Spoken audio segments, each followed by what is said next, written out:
Katunayan, meron kaming mga kaso na pumasok na bago na dapat namin tingnan. Kung maalala nyo, pumunta kami I think that's it.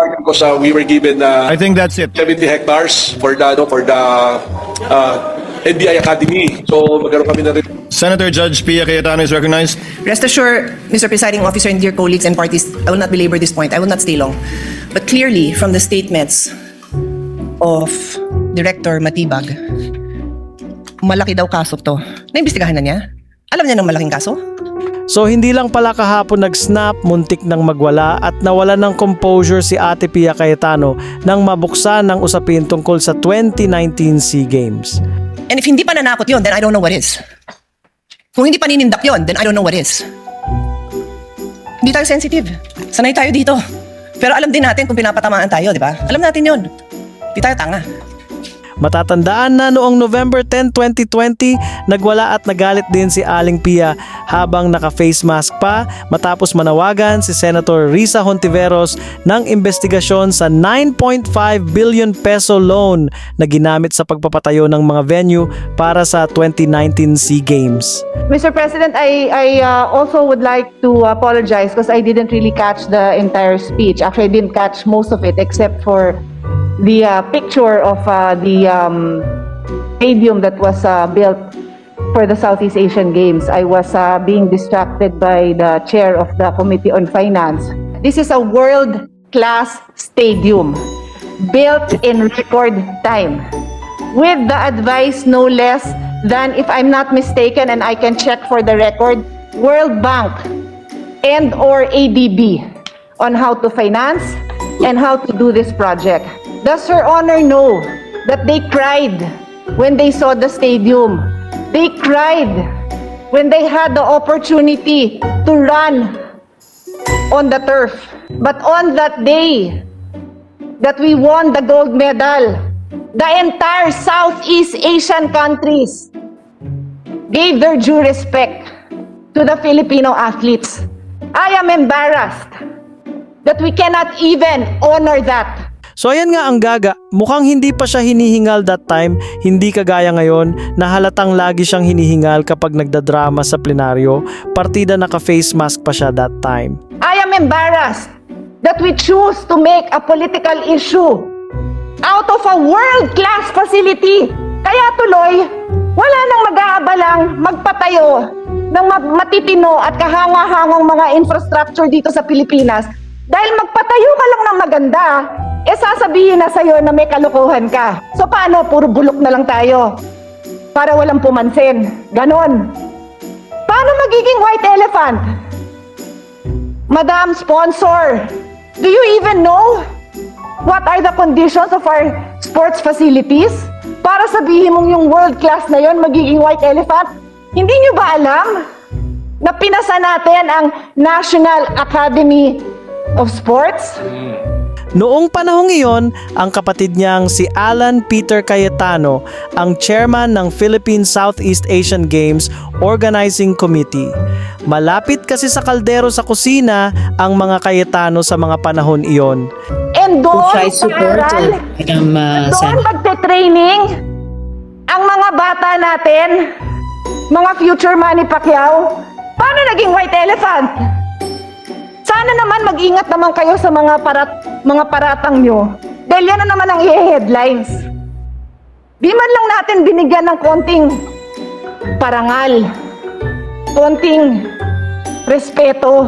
So dito mo talaga mapapansin na tila may kaunting pattern, ika nga nila. Very obvious na kapag ang isyong ito, ang multi-billion peso anomalies sa 2019 SEA Games ang pinag-uusapan, masyadong nasasaktan at natatamaan ang magkapatid na Pia at Alan Peter Cayetano. Marahil tama nga si Veteran Marites Ramon Tulfo na ang issue na ito nga ang Achilles heel ng Petrang Caldero ng Taguig Pateros.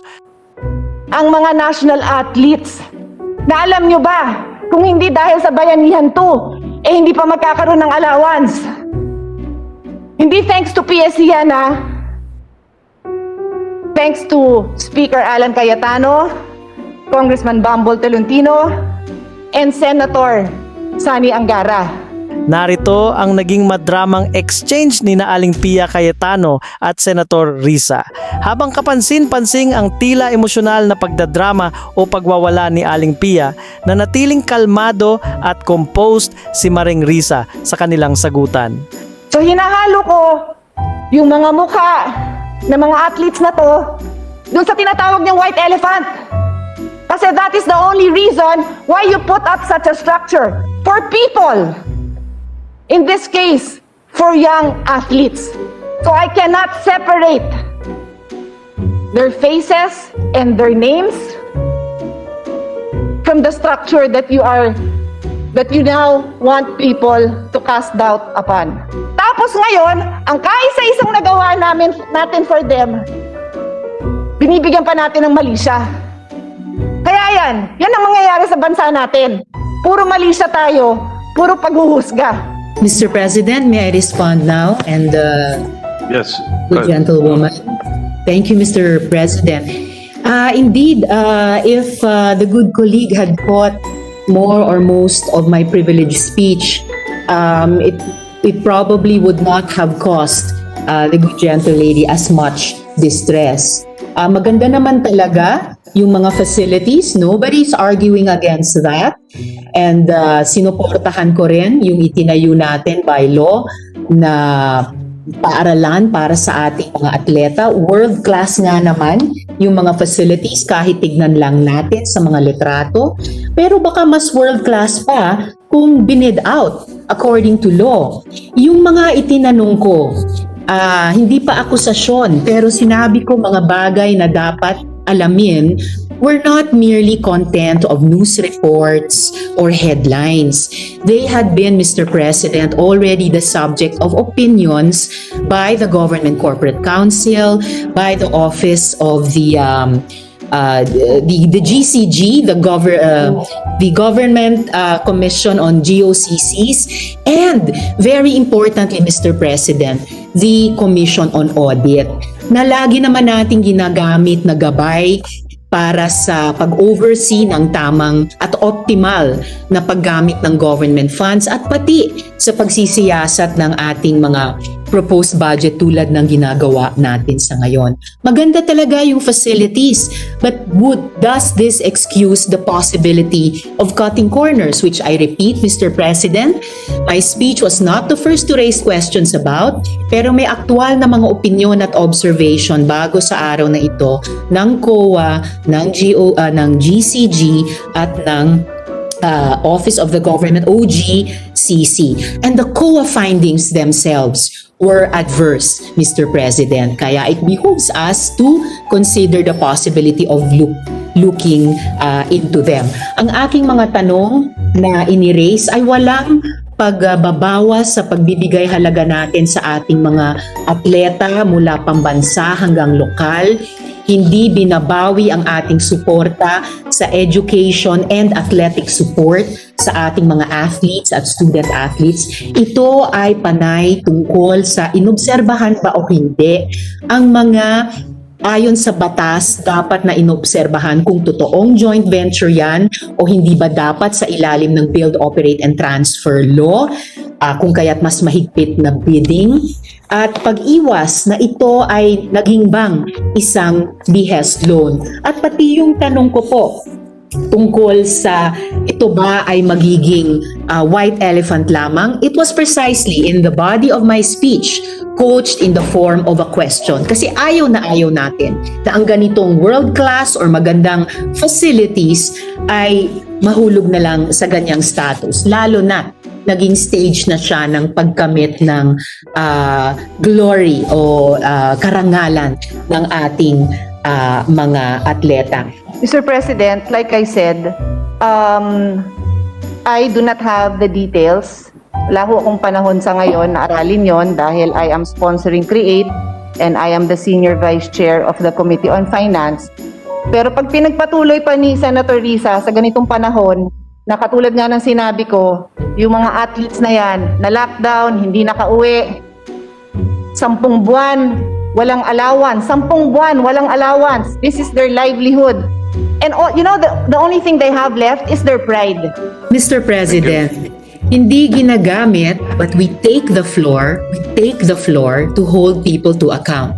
No more, no less. At yung ganyang prinsipyo ay ni-raise na rin ng previous opinions and observations, as I said, ng GCG, ng OGCC at ng COA. And speaking of, was there enough time to do things by the book, to be sure not to cut corners, to observe all the processes under the law? Sigurado, Mr. President, there would have been time. Kasi ayon sa timeline, August 16, 2017 pa lang, ang BCDA ay unang tumanggap ng unsolicited proposal mula sa MTD Capital Berhad for the construction of the National Government Administrative Center o NGAC in New Clark City. So ibig sabihin po, Mr. President, a full 2 years bago na-consummate itong proyekto, there would have been all the time para siguruhin na nasusunod ang mga batas which I have cited in my questions. Yung mga batas tulad ng Build, Operate, and Transfer Law na may kinalaman sa tamang bidding at hindi yung i-label itong proyekto na isang joint venture. Yung batas nga tungkol sa bidding at procurement o new procurement law, yung mga batas sa ating banking sector na dahil sa ating kasaysayan ay nagsisiguro na hindi behest loan ang posibleng makuha sa ganitong mga proseso.